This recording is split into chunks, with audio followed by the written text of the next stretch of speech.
ছাত্ররা দাবি করলো আমরা রাষ্ট্রপতি চাই না, একবার ছাত্ররা দাবি করলো আমরা ইসকন নিষিদ্ধ চাই, একবার দাবি করলো অমুককে উপদেষ্টা চাই না, কেমনে উপদেষ্টা হয়ে গেছে জানি না, কোনো কথার ভ্যালু নাই। মানে এখন যারা ছাত্রদের দায়িত্ব পালন করতেছে তাদের কথার কোনো গুরুত্ব নাই, মানে রাষ্ট্রে তাদের স্টেক নাই। তাহলে রাষ্ট্রে স্টেক আছে কাদের, ক্ষমতা কাদের? শক্তিশালী প্রতিষ্ঠান যাদের ছিল। এটা দুনিয়ার অটোমেটিক নিয়ম।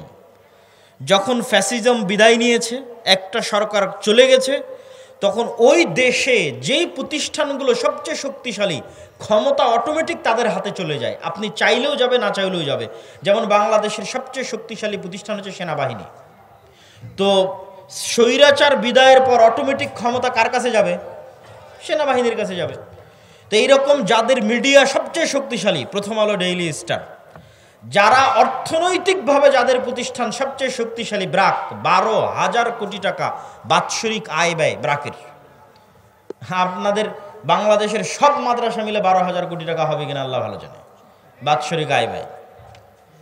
তাহলে যে শক্তিশালী প্রতিষ্ঠান যারা থাকে, অটোমেটিক তাদের কাছে ক্ষমতা চলে যায়। তো মুসলমানদের শক্তিশালী প্রতিষ্ঠান নাই, মুসলমানদের প্রতিনিধিত্ব করবে এরকম শক্তিশালী কোনো মিডিয়া নাই, মুসলমানদের প্রতিনিধিত্ব করবে এরকম শক্তিশালী কোনো অর্থনৈতিক প্রতিষ্ঠান নাই, মুসলমানদের প্রতিনিধিত্ব করবে এরকম শক্তিশালী কোনো জাতীয় প্রতিষ্ঠান নাই, যারা মুসলমানদের প্রতিনিধিত্ব করবে জাতীয় পর্যায়ে, মেইন স্ট্রিমে নাই। মুসলমানেরা হচ্ছে হুজুগে বাঙালি। আপনি যদি বলেন আমি 5 বছরের জন্য ভোটে যাওয়ার জন্য চেষ্টা করব, তো আপনি 5 বছরের এখনই ক্ষমতায় যাওয়ার জন্য চেষ্টা করবেন, কালকে আপনি ক্ষমতায় থাকবেন না, কালকে আপনিও ক্ষমতা থেকে বিদায় নেবেন। কিন্তু যদি আপনি বলেন যে না, আমি শক্তিশালী প্রতিষ্ঠান তৈরি করব আগামী 50 বছরকে সামনে রেখে, আগামী 100 বছরকে সামনে রেখে, তো এরকম হাজারো শাসক আসবে যাবে, কিন্তু আপনার শক্তিশালী প্রতিষ্ঠানের কারণে ক্ষমতায় আপনার স্টেক চিরস্থায়ী হবে। এই জন্য মুসলমানদের শক্তিশালী প্রতিষ্ঠান তৈরি করার দিকে মনোযোগ দিতে হবে। আপনি আজকে আমেরিকার ক্ষমতায় ডোনাল্ড ট্রাম্প আসুক আর জো বাইডেন আসুক, ক্ষমতা মূলত ইহুদিদের হাতে। কেন ইহুদিদের হাতে? জো বাইডেনও ক্ষমতায় আসতে চাইলে ইহুদি মিডিয়া ব্যবহার করতে হবে, ডোনাল্ড ট্রাম্পও ক্ষমতায় আসতে চাইলে ইহুদি মিডিয়া ব্যবহার করতে হবে। বাইডেন ক্ষমতায় আসতে চাইলেও টাকা ইহুদি ব্যাংকের কাছ থেকে, কোম্পানির কাছ থেকে নিতে হবে। ট্রাম্প ক্ষমতায় আসতে চাইলেও টাকা ইহুদি কোম্পানি, ইহুদি ব্যাংকের কাছ থেকে নিতে হবে। ফলত ক্ষমতায় কে আসলো সেটি ধর্তব্য নয়। ভোটে না দাঁড়িয়েও, নির্বাচন না করেও শুধু শক্তিশালী প্রতিষ্ঠান থাকার কারণে আমেরিকার একচ্ছত্র ক্ষমতার মালিক হচ্ছে ইহুদিরা। তাদের সংসদে কোনো প্রতিনিধিত্ব না থাকার পরেও তারা শক্তিশালী, তারা পাওয়ারফুল। সম্মানিত উপস্থিতি, তাহলে মুসলমানদের করণীয় কি কি হতে পারে? আপনি এই মাসের নভেম্বর মাসের মাসিকালে ইতিসাম যদি পড়েন, তাহলে হেডিং দেওয়া আছে ইসলামের সামগ্রিক বিজয় যেভাবে সম্ভব।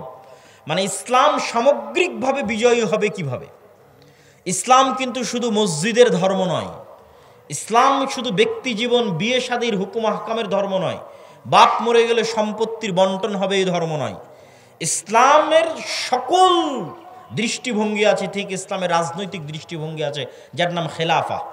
খেলাফার সবচেয়ে বড় মূলনীতি হচ্ছে সত্যবাদিতা, ন্যায়পরায়ণতা। কি বললাম বলেন তো? সত্যবাদিতা এবং ন্যায়পরায়ণতা, এই দুটো ইসলামী রাষ্ট্র ব্যবস্থার সবচেয়ে বড় মূলনীতি।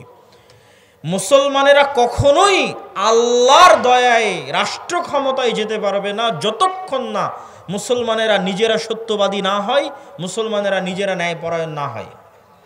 আপনি সত্যবাদী, ন্যায়পরায়ণ না হয়ে জান্নাতে যেতেও পারেন। কিভাবে? মিথ্যা বললেন বলে আল্লাহর কাছে ক্ষমা চাইলেন, আল্লাহ যদি ক্ষমা করে দেয়। অন্যের হক নষ্ট করলেন, করে তার কাছেই ক্ষমা চাইলেন, ভাই তোমার হক নষ্ট করেছি, মাফ করে দাও, সে যদি ক্ষমা করে দেয়, তো আপনি জান্নাতে যেতে পারবেন। কিন্তু মিথ্যা বলে, অন্যায় করে মুসলমান আল্লাহর দয়ায় রাষ্ট্র ক্ষমতায় যেতে পারবে না। কেন পারবে না আল্লাহর দয়ায় মুসলমান রাষ্ট্র ক্ষমতায় যেতে? এই পুরো পৃথিবীর একচ্ছত্র ক্ষমতার মালিককে। কুলিল্লাহুম্মা মালিকাল মুলকি তুতিল মুলকা মান তাশা ওয়া তানজিউল মুলকা মিম্মান তাশা। আল্লাহ এই পৃথিবীর একচ্ছত্র ক্ষমতার মালিক, যাকে ইচ্ছা তাকে রাজত্ব দেন, যাকে ইচ্ছা তার কাছ থেকে রাজত্ব ছিনিয়ে নেন। ছিনিয়ে নেওয়া মানে লোহাকে চট বা ছালার মধ্যে ঢুকানোর পর লোহাকে টান দিলে যেমন চট ছালার ছাল বাকলা উঠে আসে, এটার নাম ছিনিয়ে নেওয়া। আল্লাহ এভাবে রাষ্ট্র ক্ষমতা ছিনিয়ে নেয়। চিরস্থায়ী রাষ্ট্র ক্ষমতার মালিক আল্লাহ, বাকি সবাই ক্ষণস্থায়ী। তো আল্লাহ পৃথিবী চালায় কি দিয়ে? আল্লাহর সবচেয়ে বড় গুণ হচ্ছে ইন্নী হারামতু যুলমা আলাইয়া, আমি অত্যাচারকে আমার উপর হারাম করেছি। অথচ আমি আজিজ মানে মহাপরাক্রমশালী, যা ইচ্ছা তাই করতে পারি, যা ইচ্ছা, কেউ জিজ্ঞেস করার নাই, এখনই যা ইচ্ছা তাই করতে পারবে। করে না কেন? আজিজুন হাকিম, ক্ষমতা থাকার পরেও তিনি প্রজ্ঞাময়, এই জন্য ন্যায় বিচার করেন। প্রত্যেকটা বান্দা, পশু পাখি, কীট পতঙ্গ, পঙ্গপাল সবার সাথে আল্লাহ কি করেন? ন্যায় বিচার করেন। আর এই পুরো পৃথিবী তিনি নিষ্ঠার সাথে, সঠিক মানদণ্ডের সাথে, সূর্যকে কখন উঠতে হবে, চন্দ্রকে কখন ডুবতে হবে, রাত কখন হতে হবে, দিন কখন হতে হবে, বৃষ্টি কখন হতে হবে, কে কখন মারা যাবে, কার কখন জন্ম হবে, প্রত্যেকটা বিষয় পুঙ্খানুপুঙ্খ রূপে সাজানো আছে এক নিখুঁত মানদণ্ডে, ন্যায় বিচারে, ন্যায় নিষ্ঠার সাথে, সত্যবাদিতার সাথে আল্লাহ পৃথিবী চালান।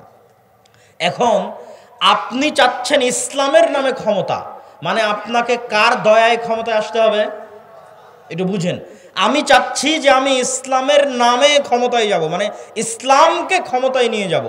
তো আমাকে কার দয়ার দরকার হবে? আল্লাহর দয়ার। তো আল্লাহ তার ক্ষমতা বন্টন করে রেখেছেন ন্যায় পরায়ণতা, ন্যায় বিচারের সাথে।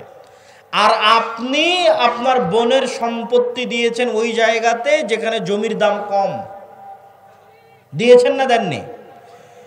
আপনি আপনার বোনের সম্পত্তি, আপনার বোন আপনাকে না বলে বিক্রি করে দিয়েছে, এই জন্য মন খারাপ করে বোনকে আপনি আর আপনার বাড়িতে জায়গা দেন না।